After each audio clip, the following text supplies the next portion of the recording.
بسم اللہ الرحمن الرحیم کے بارے میں یہ چند گزارشات پیش کرنے کے بعد اب ہم اللہ تعالیٰ کے نام پر سورہ فاتحہ کی کچھ تفسیر شروع کرتے ہیں۔ یہ سورہ فاتحہ جو قرآن کریم کی سب سے پہلی سورت ہے، کل 7 آیتوں پر مشتمل ہے، اور یہ امتیاز بھی اس سورت کو حاصل ہے کہ قرآن کریم میں سب سے پہلے مکمل سورت جو نازل ہوئی وہی سورہ فاتحہ ہے۔ اگرچہ جیسا میں پہلے بھی عرض کر چکا ہوں، سورہ اقرا بسم ربک الذی خلق کی ابتدائی آیتیں سب سے پہلے نازل ہوئی تھیں، اور اس کے بعد سورہ مدثر کی بعد آیتیں نازل ہوئیں، لیکن وہ پہلی سورت، وہ سورت جو مکمل طور سے پہلی بار نازل ہوئی وہ سورہ فاتحہ ہے۔ اور اس سورہ فاتحہ کو پورے قرآن کریم کی ایک طرح سے تمہید بھی کہا جاتا ہے اور قرآن کریم کا خلاصہ بھی کہا جاتا ہے۔ یہ 7 آیتیں ہیں جن میں پہلی 3 آیتوں میں اللہ تعالیٰ کی حمد و ثنا ہے، یعنی باری تعالیٰ کی تعریف ہے، اور آخری 3 آیتوں میں انسان کی طرف سے انسان کی زبان میں ایک دعا اور درخواست کا مضمون ہے جو اللہ تبارک و تعالیٰ نے اپنے رحمت سے خود ہی انسان کو سکھایا ہے۔ اور بیچ کی ایک آیت میں دونوں چیزیں مشترک ہیں، یعنی کچھ تو حمد و ثنا کا پہلو ہے اور کچھ درخواست اور دعا کا پہلو ہے۔ اس سورہ فاتحہ کی اہمیت کو بیان کرنے کے لیے اتنی بات بھی کافی ہونی چاہیے کہ اللہ تبارک و تعالی نے اسی سورت کو اس کام کے لیے منتخب فرمایا ہے کہ نہ صرف ہر نماز میں بلکہ نماز کی ہر رکعت میں اس کا پڑھنا ضروری قرار دیا گیا ہے۔ اور ایک حدیث میں نبی کریم سرور دو عالم صلی اللہ علیہ وسلم کا یہ ارشاد ہے کہ لا صلاۃ لمن لم یقرأ بفاتحۃ الکتاب، جو شخص سورہ فاتحہ نہ پڑھے اس کی نماز ہی نہیں ہوتی۔ تو سورہ فاتحہ نماز کا لازمی جز قرار دے کر یہ فرما دیا گیا ہے کہ وہ ہر نماز میں پڑھی جائے گی۔ اس سے اس کی اہمیت واضح ہوتی ہے۔ اور اس میں ایک حدیث حضرت ابو ہریرہ رضی اللہ تعالیٰ عنہ سے مروی ہے، اور امام مسلم نے اپنی صحیح میں اس کو روایت کیا ہے کہ رسول کریم سرور دو عالم صلی اللہ علیہ وسلم نے فرمایا کہ اللہ تبارک و تعالی نے فرمایا ہے کہ نماز یعنی سورہ فاتحہ میرے اور میرے بندے کے درمیان 2 حصوں میں تقسیم کر دی گئی ہے، جن میں سے آدھا حصہ میرے لیے ہے اور آدھا حصہ میرے بندے کے لیے، اور جو کچھ میرا بندہ مانگتا ہے وہ اس کو دیا جائے گا۔ پھر اس کی تفصیل نبی کریم صلی اللہ علیہ وسلم نے اس طرح بیان فرمائی کہ بندہ جب نماز میں یہ کہتا ہے کہ الحمدللہ رب العالمین، جس کا معنی یہ ہے کہ تمام تعریفیں اللہ کی ہیں جو تمام جہانوں کا پروردگار ہے، تو اللہ تبارک و تعالی اس کے جواب میں فرماتے ہیں کہ حمدنی عبدی، یعنی میرے بندے نے میری حمد کی ہے، میری تعریف کی ہے۔ اور جب وہ کہتا ہے الرحمن الرحیم تو اللہ تعالیٰ فرماتا ہے کہ اثنا علی عبدی، کہ میرے بندے نے میری پھر تعریف کی ہے۔ اور جب بندہ کہتا ہے مالک یوم الدین تو اللہ تعالیٰ فرماتے ہیں کہ میرے بندے نے میری بزرگی بیان کی، یعنی مجدنی عبدی، میرے بندے نے میری بزرگی بیان کی ہے۔ اور جب بندے کے درمیان اور یہ آیت یعنی ایاک نعبد و ایاک نستعین، یہ میرے اور میرے بندے کے درمیان مشترک ہے، کیونکہ ایاک نعبد کے معنی ہے کہ ہم تیری ہی عبادت کرتے ہیں، تو یہ تو ایک طرح سے اللہ تعالیٰ کی حمد و ثنا ہے، ہم آپ کی عبادت کرتے ہیں۔ اور دوسرا جملہ ہے ایاک نستعین، جس کے معنی ہے کہ تجھی سے مدد مانگتے ہیں، تو دوسرا پہلو بندے کی دعا و درخواست کا ہے، اس لیے یہ فرمایا گیا کہ یہ میرے اور میرے بندے کے درمیان مشترک ہے، لیکن ساتھ ہی باری تعالیٰ یہ فرماتے ہیں کہ میرے بندے کو وہ چیز ملے گی جو اس نے مانگی۔ پھر جب بندہ کہتا ہے کہ اہدنا الصراط المستقیم، جس کے معنی یہ ہے کہ ہمیں سیدھے راستے کی ہدایت عطا فرما، تو حق تعالیٰ اس کے جواب میں فرماتے ہیں کہ یہ سب میرے بندے کے لیے ہے اور اس کو وہ چیز ملے گی جو اس نے مانگی، یعنی صراط مستقیم مانگ رہا ہے تو اس کو صراط مستقیم عطا ہوگی۔ یہ تفصیل صحیح مسلم میں حضرت ابو ہریرہ رضی اللہ تعالیٰ عنہ نے نبی کریم سرور دو عالم صلی اللہ علیہ وسلم سے نقل فرمائی ہے، اور اسی حدیث کی وجہ سے علماء کرام نے یہ فرمایا ہے کہ جب آدمی سورہ فاتحہ کی تلاوت کرے تو نماز کے اندر اس کی ہر آیت پر وقف کرنا چاہیے، یعنی الحمدللہ رب العالمین کہا، تھوڑی دیر ٹھہرے، اور تصور اگر یہ کیا جائے کہ اس کے جواب میں اللہ تبارک و تعالیٰ فرما رہے ہیں حمدنی عبدی، یعنی میرے بندے نے میری تعریف کی ہے، تو اور زیادہ بہتر ہے۔ اور اسی طرح جب الرحمن الرحیم کہے تو تھوڑی دیر ٹھہرے، یعنی ایک لمحے کے لیے ٹھہر جائے اور تصور کرے کہ میرے پروردگار نے اس کے جواب میں فرمایا کہ اثنا علی عبدی، یعنی میرے بندے نے میری ثنا کی ہے۔ اور جب مالک یوم الدین کہے تو پھر ٹھہر جائے ایک لمحے کے لیے اور یہ تصور کرے کہ باری تعالیٰ نے فرمایا کہ مجدنی عبدی، میرے بندے نے میری بزرگی بیان کی ہے۔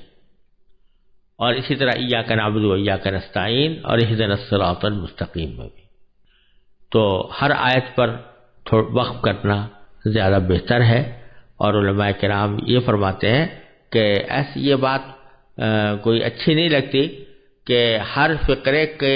جواب میں اللہ تبارک و تعالیٰ کچھ فرما رہے ہوں اور آپ بغتت آگے بڑھتے چلے جائیں اور ان الفاظ کا یا اس جواب کا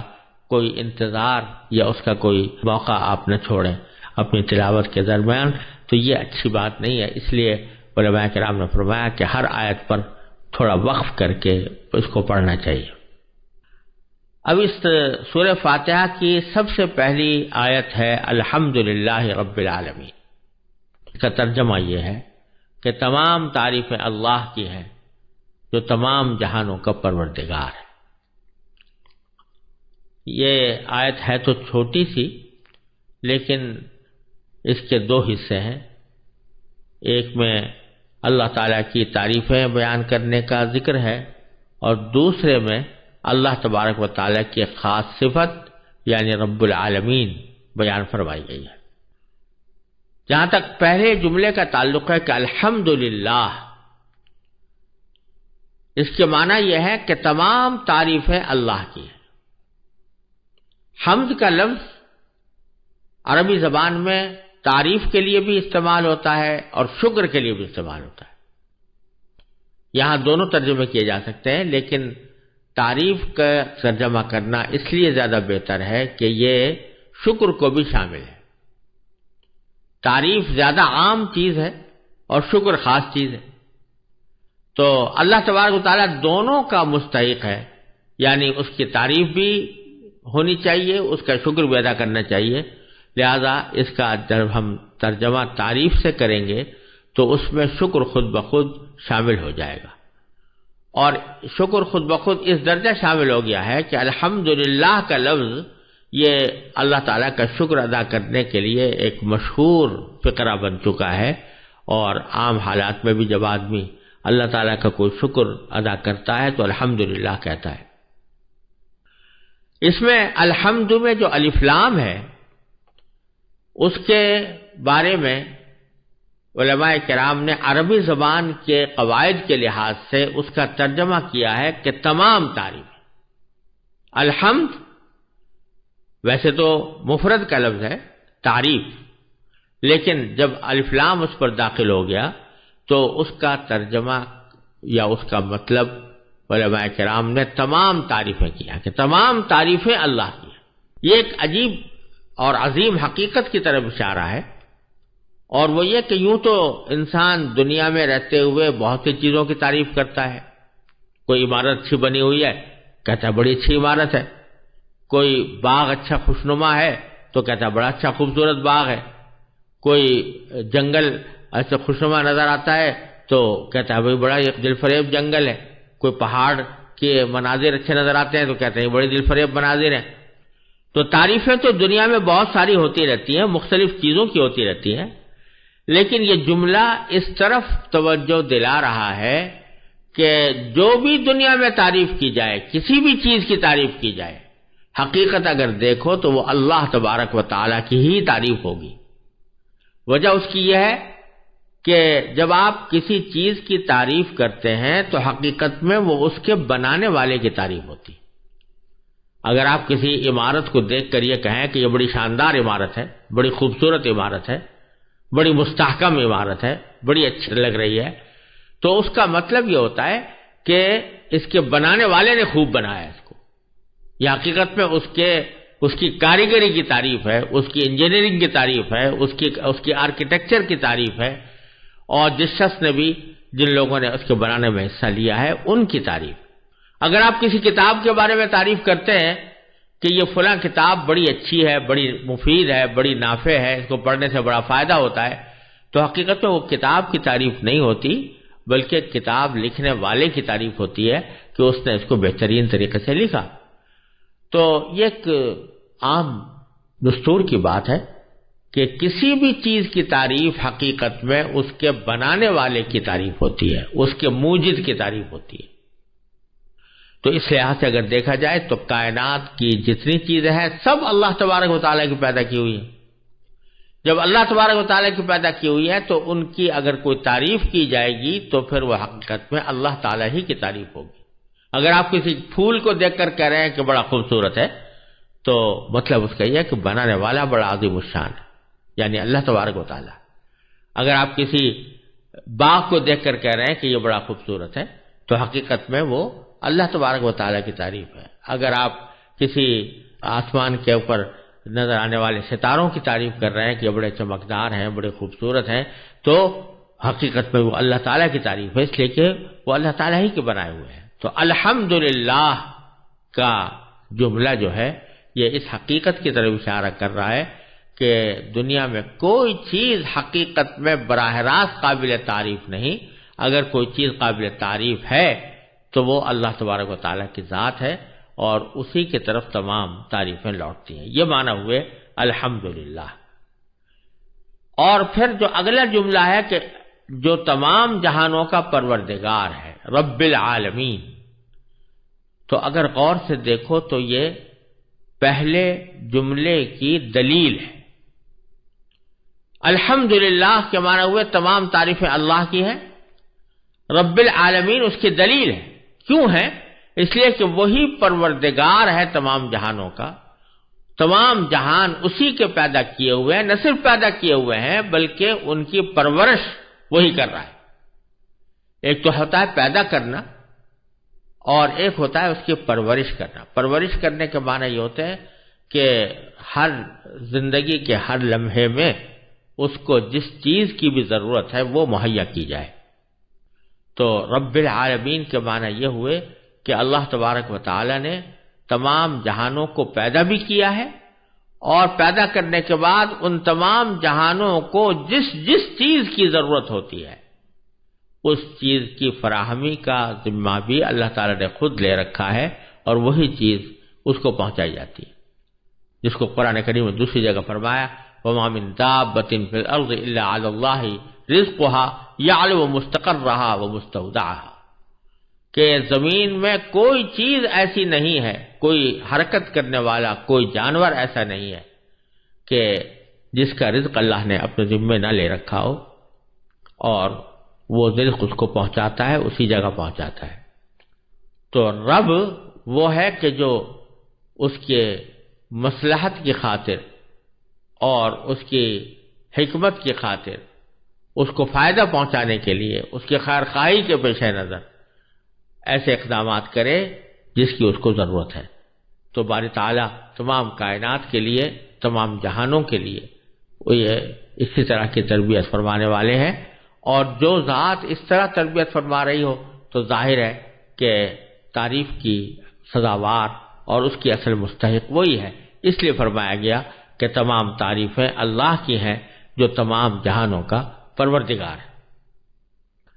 اور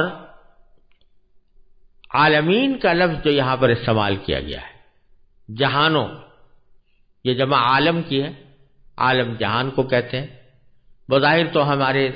نظر میں یوں محسوس ہوتا ہے کہ یہ ایک ہی عالم ہے جو ہمیں نظر آ رہا ہے، ایک ہی دنیا ہے جو ہمیں نظر آ رہی ہے، لیکن قرآن کہتا ہے عالمین، تمام جہان، جس سے معلوم ہوتا ہے کہ اس کائنات میں صرف یہ عالم نہیں ہے جو ہم اپنی آنکھوں سے دیکھ رہے ہیں، بلکہ اور بھی بہت سارے عالم ہیں۔ تو اس میں جمادات، جمادات کا عالم، نباتات کا عالم، حیوانات کا عالم، وہ تو اپنی جگہ پر ہے ہی، لیکن اس سے آگے فضا کا عالم، خلا کا عالم، ستاروں کا عالم، سیاروں کا عالم، اور پھر ان تمام آسمانوں سے ماورا ملائے اعلیٰ کا عالم، اور اسی طرح نیچے چلے جائیے تو زمینوں کا عالم، زمینوں کی تہوں کا عالم۔ ہر چیز ایک مستقل کائنات ہے، ہر چیز ایک مستقل عالم ہے، اور فرمایا یہ جا رہا ہے کہ پروردگار اللہ تبارک و تعالی ان سب کا پرورش کرنے والا ہے اور ان سب کا پروردگار ہے۔ یہ معنی ہے کہ تمام تعریفیں اللہ کے لیے ہیں، یا اللہ کی ہیں جو تمام جہانوں کا پروردگار ہے۔